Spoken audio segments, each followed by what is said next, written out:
Señores, cuando Donald Trump anunció el inicio de sus aranceles, ¿no? Recordemos que lo estuvo llamando como este Día de la Liberación en Estados Unidos. Pero nadie advirtió que lo que él quería liberar era billones de dólares de mercado bursátil, que hoy, señores, literalmente se ha estado desplomando. La razón de esto, muy simple. Tenemos a un incompetente como presidente. No es solo Donald Trump, es todo su equipo, ¿no? Parece estar en competencia por ver quién dice la mayor tontería frente a las cámaras.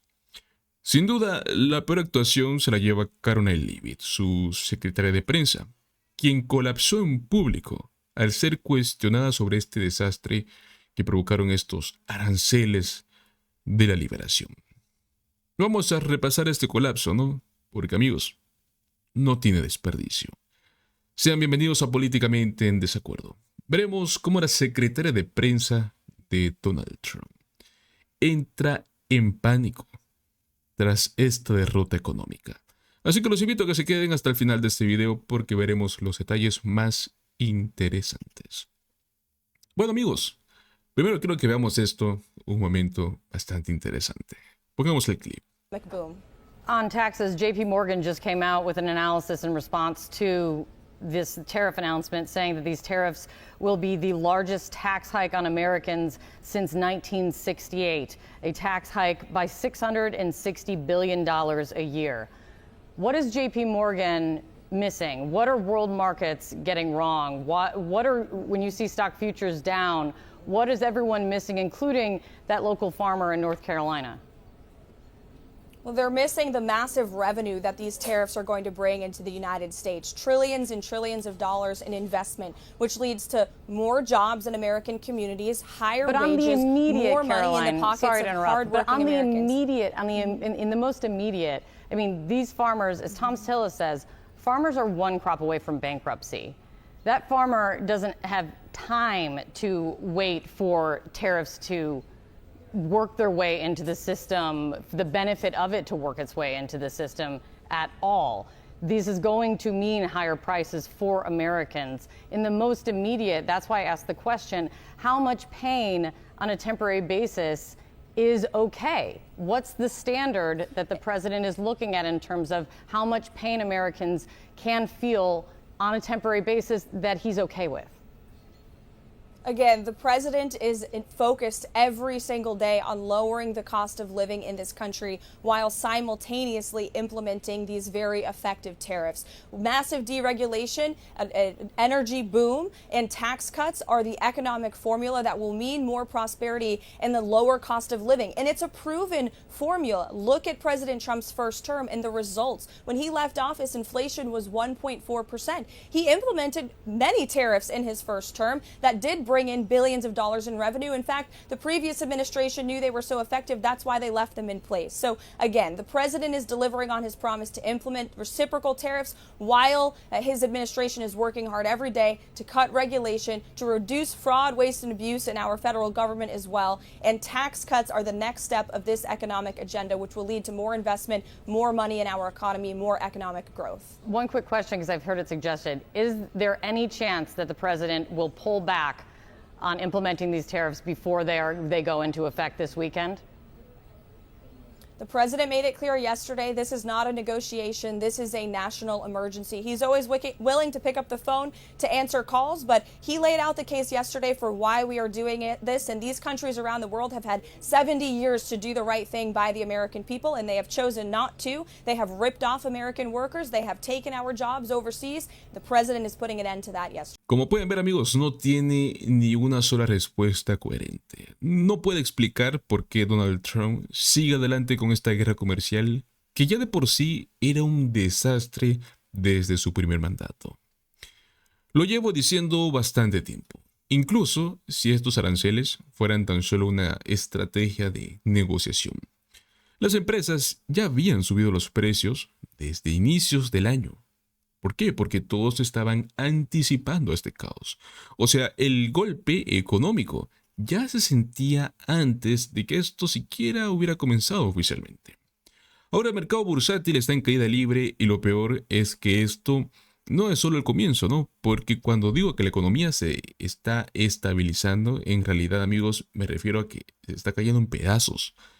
Hablando de derrumbes, justamente volvemos a Carolina Leavitt porque se desmoronó por completo en este otro momento. Pongamos el clip. What is the White House reaction to, as we just had those numbers up, global markets tumbling this morning and futures down sharply?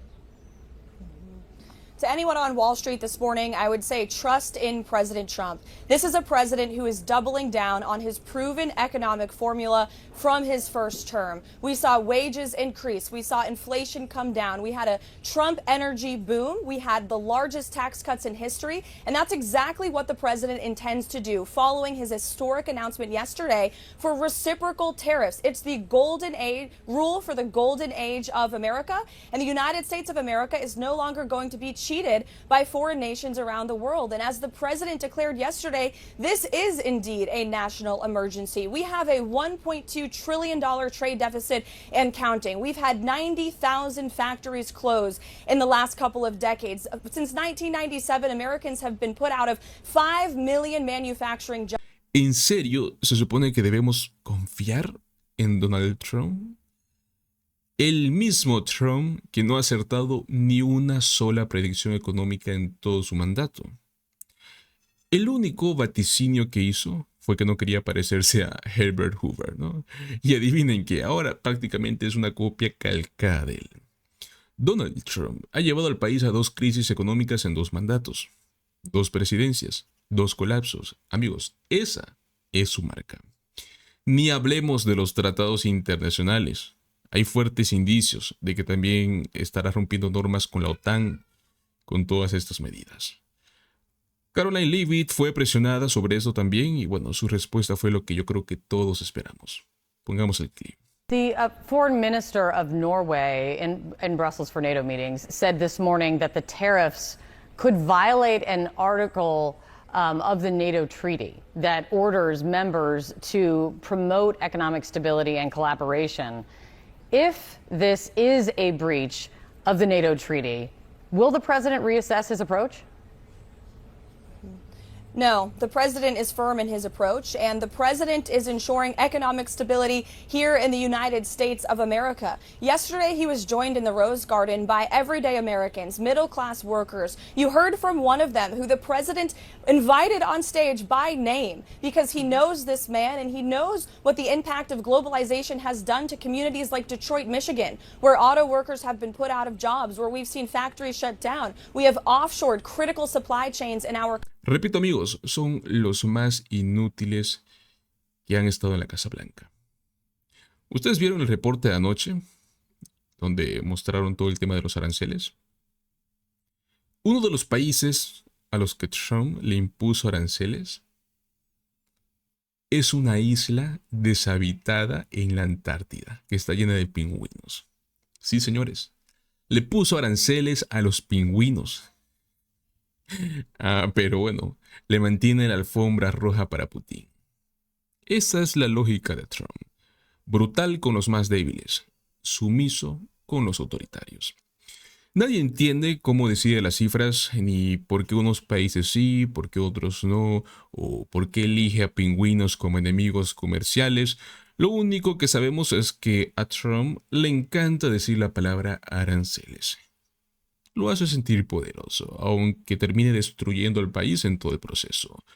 Justamente es lo que enunció el senador Sheldon Whitehouse en esta intervención magistral. Pongamos el clip. I take this issue deadly seriously. Not the president. Not the president. 0.2% of the fentanyl in America comes across the enormous Canadian border.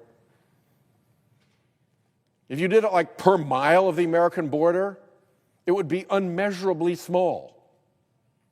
And over this fake excuse that there's a huge fentanyl problem, 0.2%, they're going to dump enormous new expenses on American families. People have called this a sales tax, and it kind of is. Because what it does is it raises prices. It raises prices because the money that the federal government takes in has to be recovered. And it gets recovered from families, from people who are paying higher prices for imported goods or higher prices for the domestic freeloaders who are going to raise their prices to match the imported goods, just the way the fossil fuel industry raised their prices to match the foreign prices of fuel after the Ukraine invasion, and so gorged themselves that they made the biggest profits off the American people in the history of corporations. It was the biggest gouge ever by the scoundrels of the fossil fuel industry, and now we're opening the door for this to happen across all industries. American families are going to be hurt, and they're going to be hurt hard, and it just puts revenues on the books that the Republicans can then use to go and do what they really want to do here, which is to make sure that all their billionaire cronies, everybody who's surrounding Trump, all the pals in the cabinet, all the ones who write the big checks to the super PACs and who fund Republican politicians, that they don't have to pay taxes anymore. It's Leona Helmsley Day here in the Senate. Taxes are just for the little people. This is a disgrace, and I hope there'll be a few voices on the Republican side to recognize that considering the Canadian border to be an emergency is preposterous. Amigos, hablamos de un desastre en cámara lenta. Y una vez más, apenas está comenzando. Si ustedes se preguntan por qué Trump cambió la fecha de su día de liberación del 1 de abril al 2, no fue porque no quisiera hacerlo en el Día de los Inocentes. No. La verdad, amigos, es que había elecciones ese día. Y sabía que si lanzaba los aranceles justo cuando el mercado colapsara, iba a salir perdiendo aún más. Aún así, perdió muy feo en Wisconsin y las elecciones en Florida también súper apretadas, ¿no? Y como si esto no fuese suficiente, amigos, ahora tiene más razones para estar preocupado. Porque un demócrata en New Hampshire acaba de anunciar que se lanza al Senado. Entonces, es un momento clave. Recordemos 2022, elecciones intermedias, una carrera ajustada. Próximo 2026 tenemos que no solo mantener los escaños demócratas, sino que también intentar expandir el mapa, ¿no? Entonces, amigos, esto se va a poner bastante, pero bastante tendencioso. Muchísimas gracias por acompañarme hasta el final de este video. Como siempre, recuerda apoyarme con un like, compartiendo el video con tus amigos y suscribiéndote a nuestro canal Políticamente en Desacuerdo. Nos vemos en el próximo video. Hasta luego.